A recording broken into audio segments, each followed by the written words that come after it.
नमस्ते दोस्तों, आज हम देखेंगे एक बहुत ही प्रेरणादायक कहानी जिसका नाम है मन की शक्ति सबसे बलवान। एक राजा के अस्तबल में बहुत सारे घोड़े थे।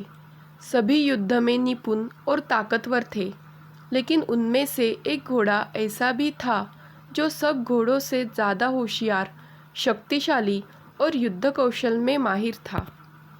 वो हर युद्ध में राजा को जीत दिलाता था, इसलिए राजा का प्यारा था। समय के साथ घोड़ा बूढ़ा होने लगा। राजा को लगा कि अब शायद उसका घोड़ा पहले की तरह युद्ध नहीं लड़ पाएगा, इसलिए उसने घोड़े को युद्ध क्षेत्र में ले जाना बंद कर दिया। अब घोड़ा सारा दिन अस्तबल में बैठा रहता या आसपास के मैदानों में घास चरने निकल पड़ता। एक दिन घोड़ा घास चरते हुए दूर निकल गया।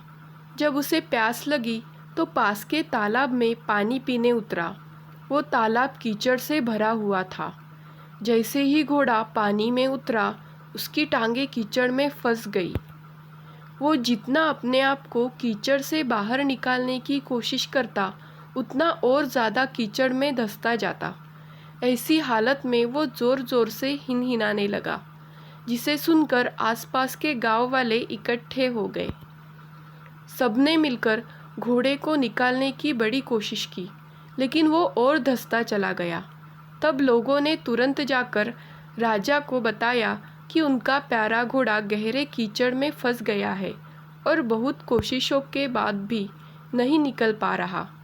राजा अपना लाव लश्कर लेकर घटनास्थल पर पहुँचे और घोड़े को निकालने का प्रयास करने लगे, लेकिन किसी तरह भी घोड़े को निकाल नहीं पाए।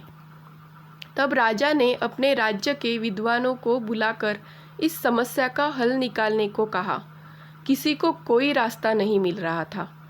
आखिर एक बूढ़े विद्वान ने राजा से कहा, आप तुरंत घोड़े के आसपास युद्ध के नगाड़े बजवा दीजिए, साथ ही तलवारों और ढालों की गूंज भी बजाइए। राजा को विद्वान की सलाह पर आश्चर्य तो हुआ, लेकिन उन्होंने वैसा ही किया। जैसे ही नगाड़े बजने लगे, तलवारों और ढालों की आवाज़ गूंजने लगी, वैसे ही निढाल बूढ़े घोड़े में जैसे जान आ गई।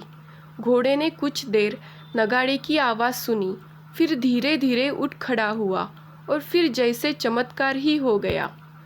उसने अपने आप को झाड़ा और हिनाते हुए खुद जोर लगाकर कीचड़ से बाहर आ गया।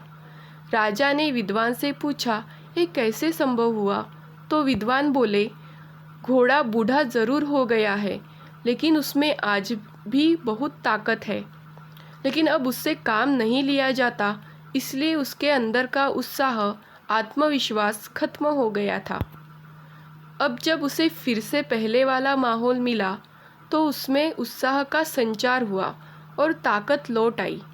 राजा को बात समझ में आ गई और उसने अपने प्यारे घोड़े को फिर से काम पर रख लिया। दोस्तों, इस कहानी से हमें ये सीख मिलती है कि जीवन में हमेशा उत्साह, उमंग और आत्मविश्वास बनाए रखना चाहिए। अगर आपको कहानी अच्छी लगी तो वीडियो को लाइक करें, शेयर करें और सब्सक्राइब करें। Thank you.